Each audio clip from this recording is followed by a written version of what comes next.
Clean that up, she hissed, holding a half-spilled caramel macchiato like it was evidence in a felony case. The cup wasn't mine. The spill wasn't mine. The embarrassment, that sure as hell was mine. Because Lorraine, the CEO's mother, not an employee, not a board member, just a walking antique purse with opinions, had snapped that order at me in front of our biggest client. I didn't say a word. I knelt, napkins. Smile, pretend. That's what you do when you've given 15 years of your life to something and you're not ready to watch it die stupid. But I knew right then, down in my knees on that hotel carpet blotting up her tantrum, that something had cracked loose inside me. Not a break, a shift. You want quiet? Fine. You want compliant? Done. But you forgot one thing, Lorraine. I remember everything. And I write it all down, call it my hobby. Some folks crochet. I annotate power plays like their species in a damn field guide. Hi, I'm Mary. I'm 48 years old. I've got a Honda that rattles when I brake, a desk drawer full of antacids, and one of those faces people assume is nice until I start using it.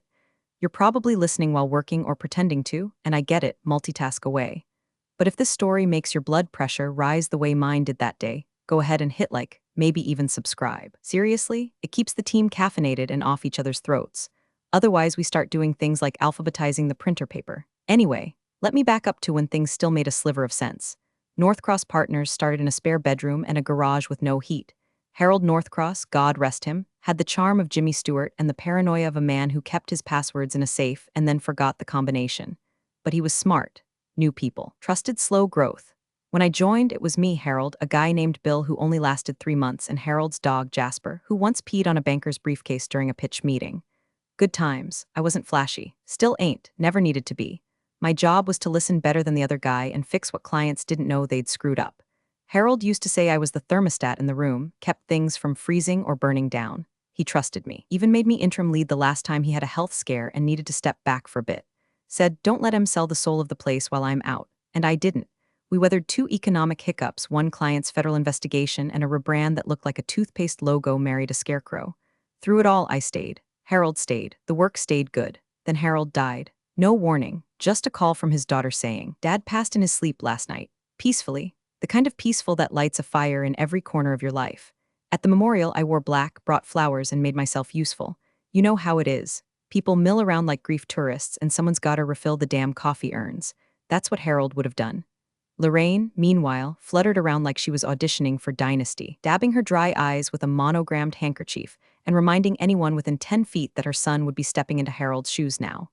Enter Devin Northcross, mid-30s, expensive haircut, ego bigger than our quarterly revenue, and the emotional intelligence of a ham sandwich. I'd seen him hover around the business over the years, popping in during holidays or when his crypto portfolio dipped. He once asked me if we had an intern who could do his laundry, because this place should have full-service vibes. He got named CEO in less time than it takes to update your LinkedIn bio. First week, he scheduled a vision realignment meeting. Translation? He used 50 buzzwords to say he didn't like how things were run and wanted fresh energy. The board smiled like mannequins. Most of them owed Harold a debt or a golf win. None of them wanted to challenge the bloodline. That's when Lorraine started showing up. No title, no role, just there. She'd take Harold's old seat in meetings like it was her birthright. Make comments like, that's not very feminine, when reviewing my slide decks. Once she adjusted my collar before a video call. I asked her not to. She said, just trying to help you look less. Ohio, I'm from Dayton, bite me. My first legacy client got reassigned within the month. We want to give Kevin a chance to spread his wings, Devin said, referring to a guy who once CC'd the entire firm on a Chipotle order. Fine, that's the game. Play it slow, be patient. Harold had prepped me for moments like this, or so I thought. I stayed professional. Rewrote decks Lorraine butchered with pink fonts and star emojis. Took meetings that got bumped from Devin's schedule. Smiled when clients whispered, wait, is she really his mom? Like we were in some weird sitcom. I even laughed once, but it started adding up. The snide remarks. The sudden wellness check-ins from HR asking if I was feeling aligned. My annual review summary just said, could show more enthusiasm for new leadership. Then came the coffee. That event was for our biggest account. 15 years we'd had them. Lorraine barreled in like she was hosting the Oscars, manded the intern fix her slides, spilled her sugar bomb all over the carpet, and then, with the grace of a Bond villain, pointed at me and said, clean that up. And I did. Then I stood and I walked. And I didn't say a single word, because my dignity may be dusty, but it ain't dead. They thought they were getting rid of the old guard, but what they didn't know was that Harold once handed me a binder. Thin, leather, gold-stamped, said, just in case, kiddo. Don't open it till you need it. That night, I did. And the game changed. The obituary was barely live when the vultures started circling in dress shoes and pastel blazers. Harold's death hit like a tree falling in a forest, quiet, sudden, and no one quite ready to admit how much shade it used to provide. They held the emergency board meeting 2 days later. Not a week. Not even long enough for Harold's ashes to settle. Email came in at 7:03 a.m. Attendance required. Urgent succession planning. I wore black. Devin wore a navy suit and the grin of a man who thinks the universe finally realized it owed him something. The board barely glanced at the bylaws before rubber stamping him. Continuity, they called it. Family legacy. Never mind that the only legacy Devin had was a half-finished podcast about hustle culture and a t-shirt line that said grit is sexy in Comic Sans. Dad always said this place could be more than just boring consulting. Devin declared like he was delivering a TED talk no one asked for. It's time we stepped into the future. I didn't say a word, just looked down at my notepad where I'd scribbled a single sentence. He never said that. It didn't take long for the real transformation to start. The front office TV stopped showing market news and started cycling through stock photos of people high-fiving in open floor plans. The company newsletter began referring to employees as change catalysts. We were told to join daily stand-ups even if we weren't on the project because alignment is sacred. He even brought in a guy named Tyler, yes, just Tyler, to audit the vibe. But the worst wasn't Devin. It was Lorraine Northcross, previously known for her award-winning apple butter and being banned from 2 HOA Facebook groups, suddenly became executive advisor to the CEO. Not on paper, not on the website, just in the room, always in the damn room. First, she popped into our Monday ops call. I assumed she was lost. By Friday, she was giving input on client deliverables. This font feels too serious, she told me once while reviewing a budget breakdown. Let's give it some whimsy. People love whimsy. It was a risk mitigation report for a cybersecurity firm. Whimsy wasn't on the menu. She'd trail behind Devin during office walkthroughs, pointing at things like the coffee machine or the ficus and whispering.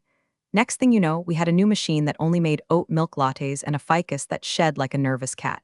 What stung wasn't just the absurdity, it was the silence. Mine. I didn't push back when they reassigned the Becker account. I'd managed Becker's portfolio since day one. We'd onboarded them in Harold's garage. I'd flown to their headquarters during a snowstorm to help them navigate a merger. And now it was being handed to Greg, who thought EBITDA was a brand of kombucha. Greg's got a modern edge, Devin explained when I asked, gently, why I wasn't included in the transition meeting. Becker wants someone who understands the current market. No offense. No offense is always code for we think you're old. Then came the rebrand. Lorraine gathered the design team in the break room with a tray of Rice Krispies and said, let's make this logo more approachable. What followed was 6 weeks of pastel blobs and lowercase slogans. Our final draft looked like it belonged on a box of gluten-free cereal. I did my job, rebuilt decks after her meddling, smoothed things over when clients asked why an older woman with a Coach bag kept showing up unannounced, smiled when Lorraine gave me unsolicited perfume samples with the note, this one's youthful but still humble. Each microcut bled a little more. My title didn't change, but the air around me did. Colleagues hesitated before looping me in. Projects I used to lead went quiet. Even the receptionist, God bless her, started saying, let me check with Devin when I asked for room bookings. Still, I said nothing. Because people like me, we wait, we watch, we outlast the messes we weren't allowed to name. But the final gut punch came during the all-hands meeting in Q2. I was standing near the back, clutching a paper cup of watery coffee when Devin said it. This company used to run on legacy knowledge. Now it runs on boldness. Legacy. That word again. Code for outdated, stale Mary. Lorraine chimed in, voice syrupy sweet, and thank God we've got some fresh eyes in the room, right? She patted Devin's arm and scanned the audience like a substitute teacher checking for note passing. No one looked at me. Which was worse than anything else, they were already erasing me in real time. Afterward, Becker's VP pulled me aside. Mary, be honest, he said, eyes darting. Who is that woman? Which one? I asked because I needed a second. The one in the yellow blouse with the clipboard. She said she's head of strategy. She's not, I replied. She's... What then? I took a long sip of my coffee and said, she's family. He nodded, say no more, and he walked away. That night I stayed late to clean up my inbox and reorder some files. Lorraine passed by my desk on her way out, trailed by a perfume cloud and entitlement. Don't work too hard, she said. You're not getting any younger, she laughed, alone. I stared at the screen a long time before opening a drawer I hadn't touched in years. Inside, beneath a dusty binder clip and a dried-out Sharpie, was the thing Harold had handed me 5 years ago. Leather-bound, embossed. One phrase written in his sharp, spidery script on the inside cover, open only if the future forgets the past. The edges were worn, the seal still unbroken. But the future, it had just forgotten me, and I was about to remind it who built the damn foundation. I told myself it was just a phase. A long, stupid, humiliating phase. Like puberty with name tags and passive-aggressive email chains. You want to believe that if you keep your head down and do the work, the tide will turn. That someone in a blazer somewhere will suddenly remember you're the reason our biggest accounts didn't bolt when Harold took medical leave. That being quiet and competent would still mean something in a world now run by LinkedIn buzzwords and Lorraine's Pinterest boards labeled boss energy. Instead, I was gifted a front row seat to the circus. Devin assembled a new core innovation team, which was just code for hiring people he'd met at a tech retreat where everyone wore matching hoodies and chanted about synergy. There was Austin, who described himself as a thought alchemist. Paige, who had 2 degrees in organizational storytelling and thought silence in meetings meant you're not fully present. And Jace, just Jace, who once asked me if our legacy CRM could be converted into a blockchain interface because he read an article. Devin assigned me to train them. Give them the download, Mary. You're our institutional brain. I almost laughed, not because he was wrong, but because I knew that once my download was complete, it unplugged me and tossed the hard drive in a drawer. Still, I trained them. I sat in conference rooms explaining account histories, project pitfalls, and why you never schedule client calls on Thursdays because Greg from legal always gets belligerent after midweek scotch tastings. They nodded, scribbled buzzwords, then launched a Slack channel called #Northcross Rising, where they posted inspirational quotes and coconut water reviews. Lorraine, meanwhile, started editing again. She'd waltz into the graphics department and hover behind interns, suggesting they add more sparkles to pie charts. She punched up one of my slide decks for a risk management client by adding clip art of a cartoon detective holding a magnifying glass. When I gently asked her to revert it back, she replied, "Don't be so married to your work. It's just pixels." I redid everything she touched, silently, because somewhere in the back of my mind I still thought professionalism was my sword and shield. Then came the Rogers call. Mr. Rogers, not that one, was the COO of a defense logistics firm. Big client, big temper. We'd been nurturing them for over a decade. We were mid-presentation, Devin bumbling his way through a pitch Lorraine had bedazzled with flaming text transitions, when Mr. Rogers interrupted. "Sorry, who is that woman again?" He was pointing at Lorraine, who was seated at the end of the table, eating a tangerine mid-call like we were in her damn kitchen. "She's a family," Devin said, fumbling. "She's been advising me." Mr. Rogers narrowed his eyes. "She's your mom?" Devin nodded. Rogers went quiet for a beat, then muttered, "Jesus Christ," and turned his camera off. The call ended early. Afterward, Lorraine pouted. "What crawled up his pants?" Devin just said, "They'll come around," like gravity was optional. The next few weeks blurred into one long, slow bleed. 1,000 paper cuts. Calendar invites where I was optional. Deliverables reviewed without my input.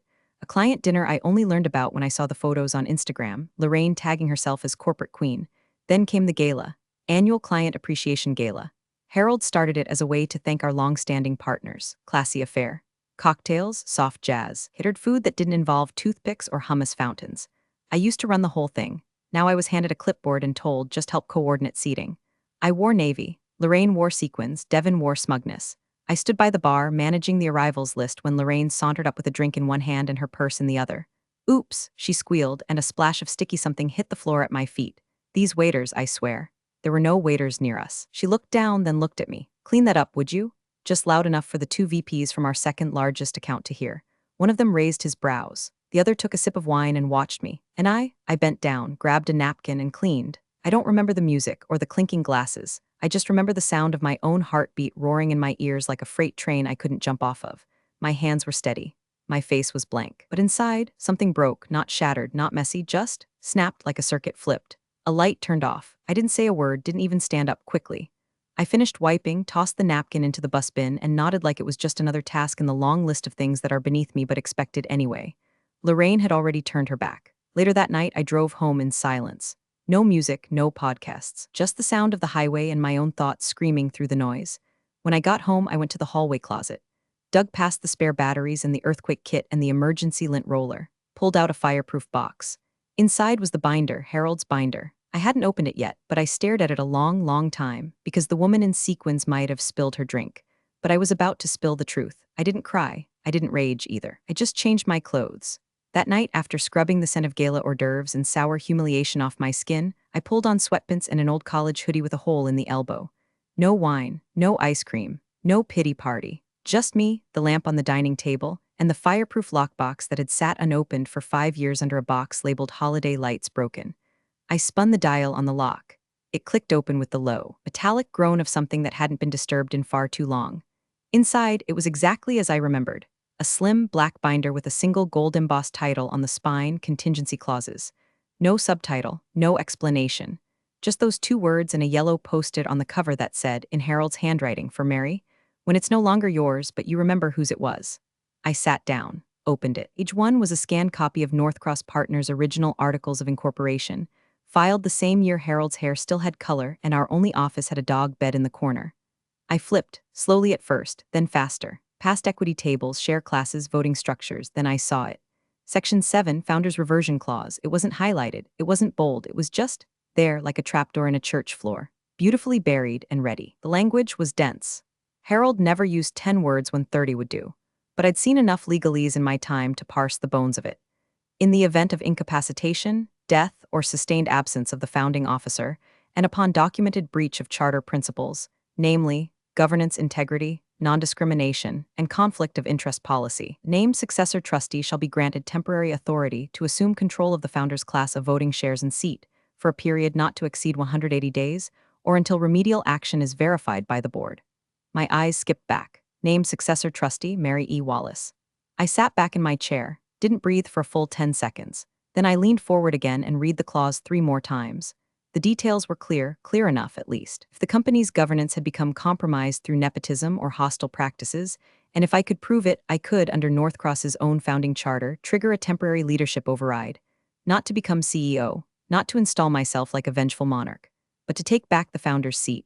Temporarily, long enough to clean house. Long enough to rip the sequined rot out of the walls. I stood, walked to the kitchen, brewed a pot of black coffee so strong it could strip paint, sat back down, and began the real work. By 10:45 p.m., I'd made 3 copies of the clause, highlighted every line that mattered, cross-referenced the charter violations, labeled a new folder supporting evidence. I printed emails, Slack screenshots, calendar removals, meeting reassignments, even photos of Lorraine giving feedback on internal deliverables, unsigned, unapproved, and uninvited. Pulled up her LinkedIn, she'd finally made one, and screenshotted the part where she listed herself as strategic advisor at Northcross Partners. No listing in our payroll, no board approval. But there she was, claiming influence. That alone was a violation. Harold's charter forbade family advisory roles without written consent of majority stakeholders. That was Rule #3. I dug deeper. Found a photo from the gala, the one where she pointed at the mess I wiped. In the background, 2 senior clients watching, one with his arms crossed. I started a log, hostile environment indicators. Beneath it, I listed every time I'd been publicly undermined, reassigned without explanation, or gaslit into smiling through demotion. Each entry had a date, a timestamp, a witness. I texted no one, called no one. This wasn't a group project. By 1:12 a.m., I had 3 manila folders filled, labeled, and paperclipped. I drafted a 1-page summary addressed to the firm's general counsel, a man named Baxter, who still owed me a favor for saving his ass during a client meltdown back in 2017. I printed 2 copies, signed and dated them, and sealed one in a courier envelope. Then I sat back and looked at my work. It was meticulous, clinical, cold, but it burned in my hands like a secret weapon. Some women throw wine, some scream in stairwells, some quit in the middle of a meeting and post about it on Facebook. Me, I file paperwork because there's a special kind of vengeance in doing things correctly, in making sure every I is dotted, every T crossed, so that when the moment comes, and I knew it would, there's no argument, no loophole, no escape hatch. There's just truth, documented, time-stamped, legal. And Harold, wherever he was, had made sure that when this company lost its way, someone who actually gave a damn would have the keys to bring it home. By 3:37 a.m., the sun was starting to whisper along the edges of the blinds. I poured the last of the coffee, placed the sealed envelope by the front door, and sat with Harold's binder in my lap. Tomorrow, they'd try to fire me, and I would let them, because they didn't know what I knew. They didn't see what I saw, and they had no idea that the woman they thought was already gone was about to walk right back in, holding the contract and the match. The sun had barely peeled itself over the horizon when I hit send on the courier order. Next day priority. Signature required. Delivery window, 9 o'clock, 9:15 a.m. Not a minute sooner, not a minute late. I timed it to collide perfectly with my own funeral, sorry, HR meeting. They thought I was coming to be buried. I was coming to bury them in paperwork, but I wasn't stupid. Before I fired my one legal bullet, I needed a second set of eyes. Not just any eyes, his. Franklin Bellamy hadn't set foot in the Northcross building in nearly a decade. Harold's old general counsel, half-shaved silver beard, hands that always trembled a little, and a voice like every clause came with a curse.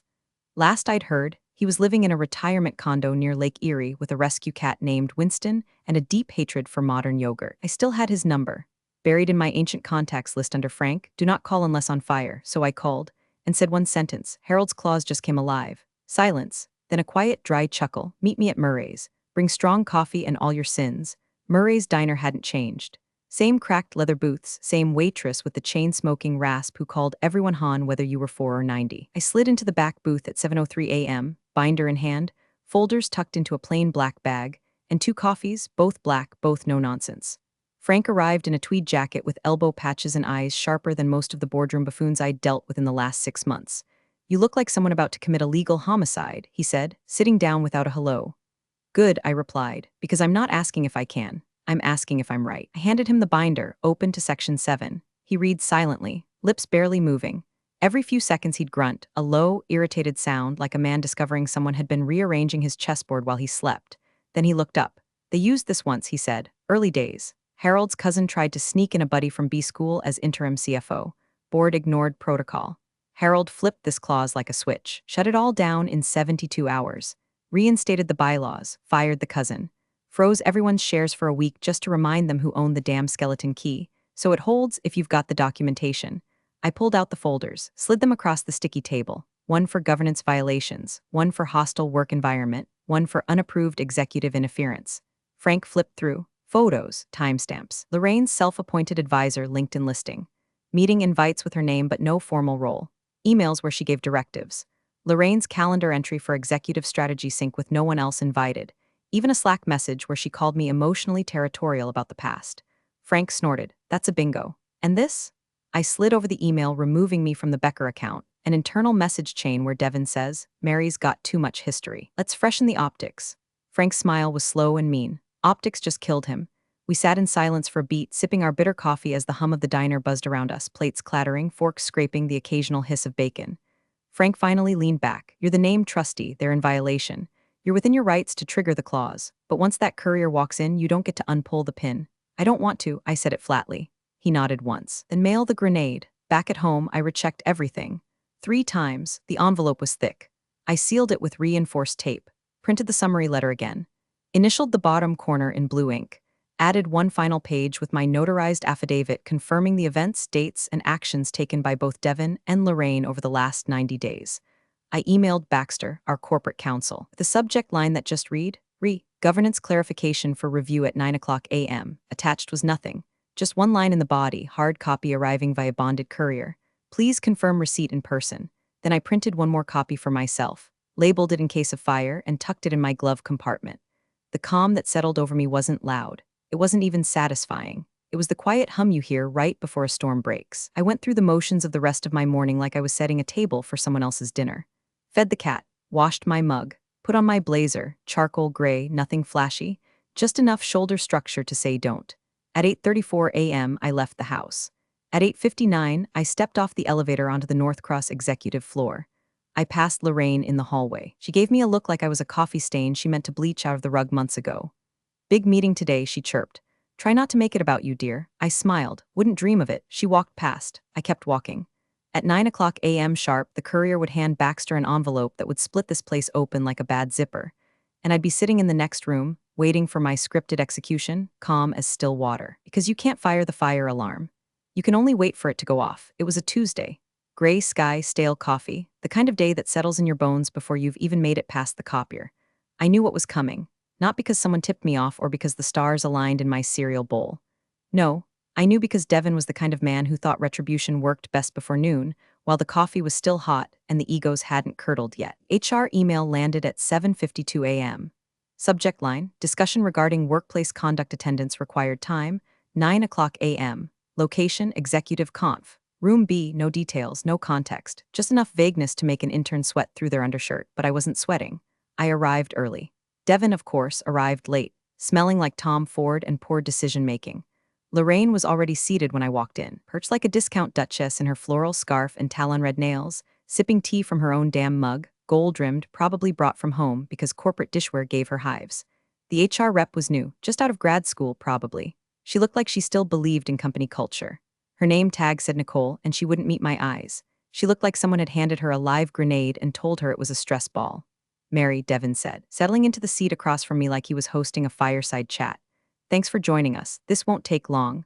Lorraine smiled without showing teeth. It's so important to hold space for accountability. Devin glanced at Nicole, who fumbled with a folder and a company-branded pen. "Let's keep this simple," he said, cracking his knuckles like he was doing us all a favor. "Your attitude has become a drain on morale. Clients have noticed. Leadership has noticed. You've been resistant to change, dismissive of team strategy, and frankly insubordinate." He said the last word like it tasted expensive. I raised an eyebrow, didn't speak, didn't blink. Nicole shuffled some papers. Based on the documentation provided by senior leadership, this qualifies as grounds for termination under Section 12.4 of our employee conduct policy. Devin leaned back, lacing his fingers behind his head like some frat god on a throne of borrowed power. So he said, effective immediately, you're terminated from your position at Northcross Partners. Lorraine was already pulling something out of her tote, a sad little envelope with my name on it, printed in Comic Sans. Probably thought that font softened the blow. Still, I said nothing. Nicole cleared her throat. You'll have 30 minutes to collect your things. Your system access will be disabled at 9:30. Security is on standby, just standard protocol. Lorraine spoke again, voice dipped in condescension syrup. We appreciate your years of service, dear. This is just the natural evolution of things. I looked at her, really looked at her. This was the woman who spilled drinks on purpose, who gave me perfume samples labeled hopeful, who once asked if I could smile more during presentations because it's good for brand warmth. Devin looked pleased, like a child who just knocked over a sandcastle and expected applause. Well, he said, anything you want to say. I almost laughed, not because it was funny, but because of the sheer perfect timing of it all. Because just then, just as the sentence "you're terminated" fully settled into the air like cheap cologne, there was a knock at the door. 3 knocks, firm, rhythmic. Nicole flinched, Devin frowned. Lorraine squinted like someone had mispronounced her wine label. The door opened and in stepped a man in a crisp gray uniform. Black leather pouch under one arm, courier badge on his chest. He scanned the room, clipboard in hand. I have a delivery for Mr. Baxter. Legal counsel, time sensitive. Nicole stood halfway, flustered. Oh, he's just next door, I think. No worries, the courier said, already moving toward the adjacent conference room. He didn't wait for permission. Devin shifted in his chair. What's that about? Probably just more legal red tape, Lorraine muttered. I looked down at my watch. 9:03 a.m., right on time. Still, I didn't say a word, just placed my company badge on the table. Next to it, a small velvet box containing the service pin I'd received at the 10-year anniversary party, where Harold gave a speech. Devin was too busy scrolling on his phone to clap. Nicole reached for the envelope with shaking fingers, as if unsure who should touch it first. I pushed it gently toward her. Don't worry, I said, voice calm as winter wind. You won't need that, and with that I stood, smoothed my blazer, walked to the door, didn't look back, because I didn't need to explain myself to the wreckage. The building was already on fire, and the sprinkler system just got its activation notice. Baxter was the kind of lawyer who carried 2 pens at all times and spoke in perfectly punctuated sentences. He also hated surprises, detested them, really. Once called an impromptu birthday party a hostile ambush. So when the courier handed him a heavy, sealed envelope marked private legal matter, for immediate review, he didn't open it right away. He stared at it first, as if gauging the weight of its consequences through the paper. Then, with the efficiency of a man who'd redlined his own wedding vows, he slid it open with a letter opener shaped like a sword. Only Baxter. I wasn't in the room anymore, but the sequence of events spread like the scent of burned toast, fast, sour, and impossible to ignore. Lorraine was still in the HR conference room when Baxter entered. Devin was mid-boast, telling Nicole to get facilities to repurpose Mary's office, maybe for a juice bar or creative nap zone. Nicole just blinked. Baxter didn't sit. He didn't speak, just walked in, holding the envelope in one hand and the letter inside it in the other. His eyes scanned the first page quickly, then more slowly. Then he turned the page, silence, more silence. Then that small, subtle act of dread, he adjusted his glasses. Devin didn't notice, he was busy smirking at his own cleverness. Lorraine, however, sensed the shift. She glanced at Baxter and said, "What's the delay?" Baxter looked up, and for the first time since Harold's death, there was a crack in the legal armor of the firm. His voice was steady, but his face betrayed him, creased at the brow, corners of his mouth pulled tight like someone trying not to spit out a mouthful of pennies. "Sir," he said, and the word landed like a pin drop in a funeral parlor. She just triggered the founder's reversion clause. Devin blinked. The what clause? Baxter turned the page again, held it up between 2 fingers. Section 7 of the founding charter, filed at incorporation. Verified, notarized, and last amended 5 years ago. Lorraine scoffed. That's nonsense. That's just some ceremonial fluff Harold had written up when we were still faxing things. It's not enforceable. It's enforceable, Baxter said quietly. It was ratified. Twice. Nicole, poor thing, looked like she was trying to melt into her ergonomic chair. Devin leaned forward. Okay, even if it's real, which, for the record, I'm calling bulls, how does that affect anything now? Baxter raised his eyes. The clause is explicit. In the event of the founder's death, if governance is compromised by nepotism or conduct that violates charter principles, the founder's voting rights revert temporarily to a named trustee.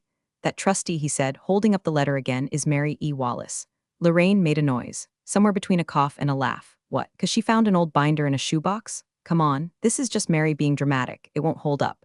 Baxter didn't respond. He didn't have to. He simply stepped aside as another figure entered the room, quietly, efficiently, like a weather front. It was Carol, the board secretary, clipboard in hand, face unreadable. "We've confirmed the signature and timestamp," she said, addressing the room. "The trustee designation is valid. Board review has been scheduled for immediate emergency session." Devin shot to his feet. "No, no, no, you can't just, she's not even with the company anymore. We literally just fired her." Carol didn't flinch, which, per the clause, may be construed as retaliatory action against a protected trustee. That alone qualifies as a procedural breach. Lorraine clutched her mug like it was a life preserver. "This is absurd." But Devin? He finally looked scared. He looked like a man who just discovered the lock he'd changed didn't work on the one person he thought he'd locked out. "You're saying she has power?" he asked, voice thin now. "I'm saying," Baxter replied, folding the letter and placing it in his briefcase with precision, "she is power." For the next 180 days, a long, hot silence draped itself across the room like a suffocating curtain. Then came the final blow. Baxter opened his laptop. Per clause procedure, Miss Wallace's authority includes the ability to place senior executives on temporary administrative leave pending governance review. He looked up. "Shall I draft the notice, or would you prefer to do it yourself?" Devin's mouth opened. Nothing came out. Lorraine finally put her mug down. And for the first time since she slithered into this company like a scented virus, she didn't have a single word. "I didn't sit at the head of the table. That would have looked too eager, too hungry. And I wasn't here to claw at power, I was here to restore it. So I picked the second seat on the right, the one Harold used to call the quiet anchor. It faced the window, let in light, let you watch the shadows move while others pretended not to feel them." Baxter stood at the end of the room, folder in one hand, glasses perched low on his nose. His expression was unreadable, but I saw the way he tapped the corner of the paper, 1, 2, 3 times. That was his tell. He only did that before he read something that would end someone's career. Lorraine was already adjusting her blouse like this was a lunch meeting. Devin, sweating through his collar despite the AC being set to meet locker, tried smirking like the cameras were still on. Baxter didn't raise his voice. He didn't need to. "Sir," he said to Devin, "she just triggered the founder's reversion clause." The words dropped like wet concrete. Devin blinked. "Twice. What the hell is that?" Baxter didn't answer with a summary. He didn't soften it. He just flipped open the folder, cleared his throat, and began reading aloud. Section 7. In the event of incapacitation or death of the founding officer, should hostile governance or breach of the non-interference principles occur, the founders class of controlling shares and governance rights may revert to a designated trustee for a period not exceeding 180 days, or until board-led review is completed. He glanced up. In this case, the designated trustee is Mary E. Wallace. The room didn't gasp, not at first. It just went still, like it was holding its breath for someone to say, "Just kidding." But no one did. Devin looked at Lorraine like she might swoop in and swat the claws away like a fly. She opened her mouth. "I'd advise you not to interrupt," Baxter said, eyes never leaving the page. Lorraine shut it again. "Fast," Baxter continued. "This clause was reaffirmed in a board memo dated April 14, 2020. It includes language explicitly forbidding nepotism, including familial advisory roles, executive interference by non-employees, and retaliatory action against the trustee. All three have been documented." Carol, ever silent, clicked her pen and started scribbling notes. Her face was like a gravestone. "The trustee, in this case, retains full proxy rights over the founder's governance vote," Baxter continued, "effective immediately. This includes the right to call emergency sessions, initiate leave of absence for current executives, and revoke advisory privileges of non-elected personnel." Translation: Devin was about to be benched. Lorraine was about to be erased, and I just sat there, breathing slow, hands folded in my lap, not smug, not triumphant, just still. Because the truth was moving through the room now. Heavy, undeniable. "This is absurd," Devin muttered, rubbing his temples. "She doesn't even work here anymore. We fired her." "Which may constitute retaliatory action," Baxter said without looking up. "The clause's language allows for that to trigger activation." The moment her termination was processed, the clause took hold. Lorraine stood. Harold never meant for her to take over. She's a glorified paper shuffler. She doesn't know how to lead." Baxter flipped another page.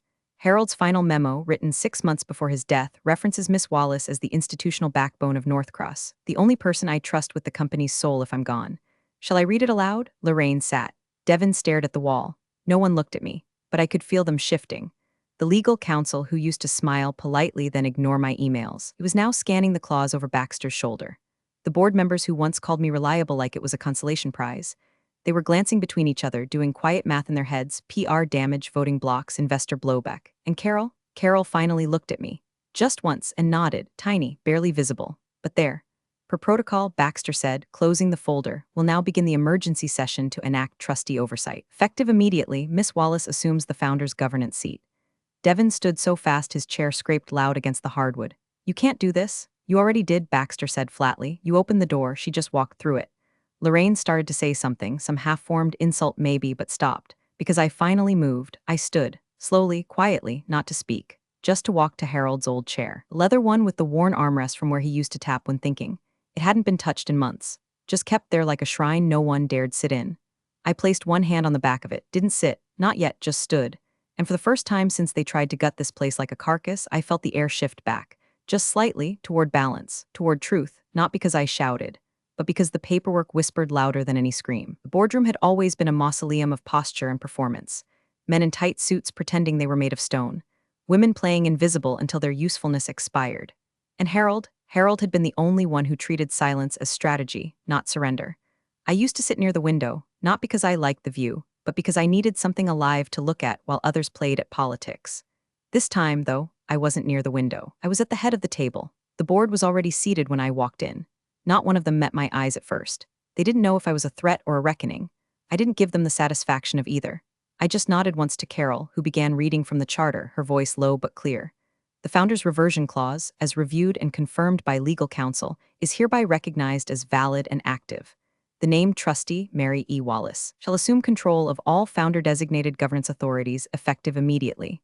No applause, no gasps, just the uncomfortable creak of chairs and the sound of bad decisions calcifying in real time. Devin was seated off to the side, not with the board, but in the guest chair they usually reserved for interns and consultants. His tie was gone, shirt unbuttoned at the throat like he wanted to signal casual indifference, but he couldn't hide the red in his face or the twitch in his jaw. Lorraine had been barred from the room before the meeting started. Apparently she tried to enter anyway, demanded someone respect her legacy. Security was called. She left muttering about witch hunts and betrayals, but no one followed her, not even Devin. Baxter stood and read the final motion aloud, as if it were a eulogy. Devin Northcross is placed on administrative leave pending a full governance review. Per clause protocol, access to executive systems, personnel files, and investor communications will be revoked until board review is complete. Devin opened his mouth. No one listened. He didn't even argue.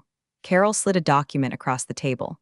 One last piece of paper in a building full of them. I read it. I signed it. I watched as the corporate seal was pressed into the paper beside my name.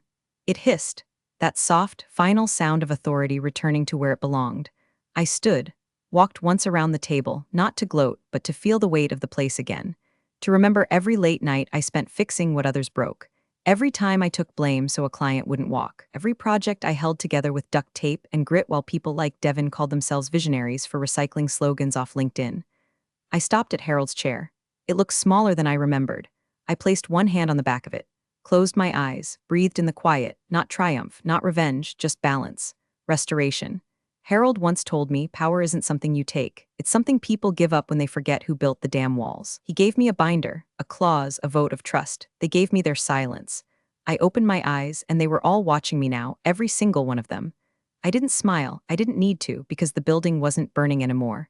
It was mine, and I wasn't here to clean the mess. I was here to run the house. Big thanks for watching, you sneaky seniors.